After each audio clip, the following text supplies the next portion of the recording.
Entertainment, and we are back again, and here now we have another video for you in our 10 out of 10 movie review series, and in this edition we will focus on the post-apocalyptic action masterpiece Mad Max 2 The Road Warrior. Released on the 24th of December 1981, it stars Mel Gibson, Bruce Spence and Vernon Wells, and it was directed by George Miller. Now the setup of Mad Max 2 is that through an epic prologue sequence, we are set within a dystopian future post the events of a world war that's left the world completely barren of civilization and technology and supplies.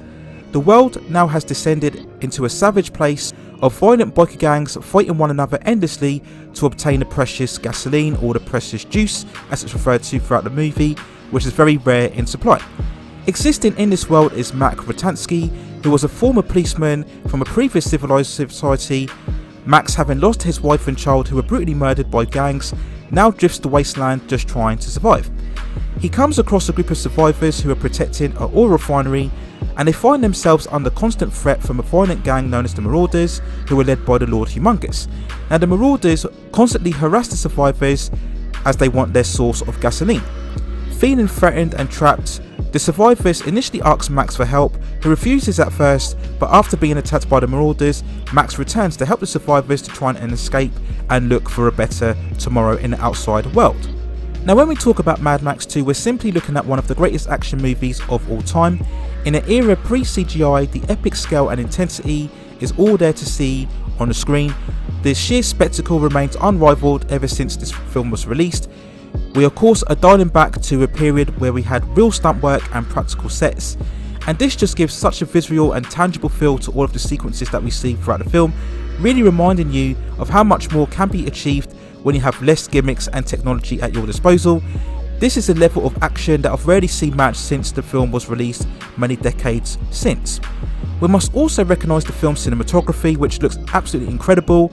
Again, filming in real locations within Australia, we get some stunning shots of the geography, especially in the first quarter of the movie, where we really get that sense of a barren wasteland and environment, a truly desolate place where there's no compassion or trust or loyalty, no heart, no sentimentality, no consideration of others. And the film really pulls you in by showing the harsh brutalities of innocents being cut down and murdered in really an unrelenting fashion, creating a real sense of tension and danger that's sustained all throughout the film. Now whilst the story may be simplistic, there's actually some depth here. The choice that the survivors have to face in terms of either staying contained and protecting what you have, or should you venture out into the dangers of the real world and look to further yourselves for something better. And that's a concept that has very much relevance in our current climate today.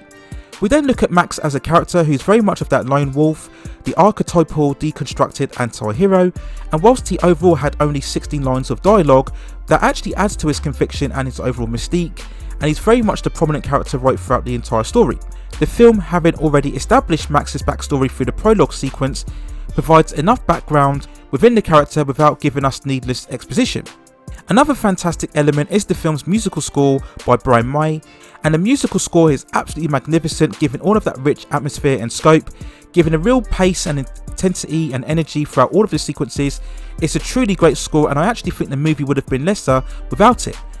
Now of course we can't talk about this movie without mentioning the main centerpiece sequence, and that's of course the unfathomably epic tanker chase in the last quarter of the film, where Max leads the Marauders away, giving the survivors the chance to escape the compound. In what's generally around 5 to 10 minutes, this sequence stands today as perhaps one of the greatest action sequences ever put to cinema. It really is a furious mix of car crashes and explosions and carnage. We see people being run over, flipping onto cars, being dragged down, being shot down through arrows, smashed into other vehicles, petrol bombs being thrown over cars and exploding. We see other alloys being cut down under the top of the tanker.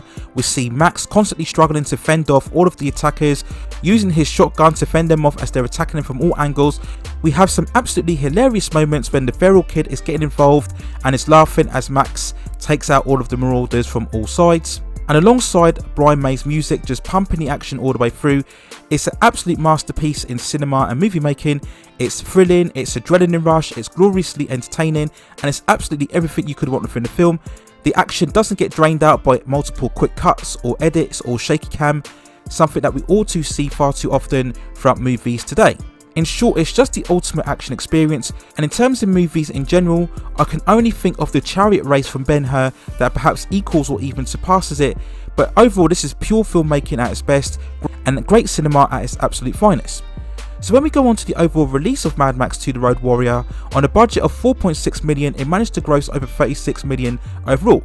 So it was very much a financial success, given the fine and R-rated nature for a franchise that had already gained a cult status from the success of the first film. Now, despite the success of the first movie, the distributors gave the title of The Road Warrior for this sequel within its US cinematic release, as the producers were worried that audiences weren't familiar with the first movie and wanted the sequel to have its own standalone status. But audiences rightly identify this as the second Mad Max sequel, Mad Max 2, and the franchise continued overall with the third entry, Mad Max Beyond Thunderdome in 1986, which wasn't bad but unfortunately lacked the sheer brutality and epic scope, and it was a classic example of a studio trying to take a cult IP into the mainstream but stripping away everything that made it special in the first place. We then had the fourth entry, Mad Max Fury Road, released in 2016 to very good box office returns and critical acclaim at the time, but post this release there's been much more of a revisionist view that people have highlighted the lack of story and the fact that Max himself as a character was very much sidelined and playing second fiddle to Charlize Theron's Furiosa. But the real legacy of Mad Max 2 The Road Warrior is the influence that it's had on other genres in terms of animation, comic books, TV series and music videos, overall in recreating that post-apocalyptic story and image of a barren wasteland. Now for me, the most significant legacy was on the creation of Fist of the North Star, one of the most famous manga series ever, leading to perhaps the greatest anime movie ever in 1986. Created by Buruson and Tetsuya Hara, the Mad Max influences are all here to see, from the story and the design and the aesthetic and the characters. Fist of the North Star itself went on to become a legendary anime, and all of that is due to the success and impact of the Road Warrior itself. So it's for this reason, amongst all others that I've mentioned in this review, why Mad Max 2 The Road Warrior still remains an absolute action classic many years after its release, a high watermark in action cinema, a truly elite era in terms of movie making pre-CGI, with a level of action and spectacle that I've rarely seen matched still today, and it still remains the best Mad Max movie overall within a franchise, and that's why I deem it an absolute masterpiece and a 10 out of 10 movie.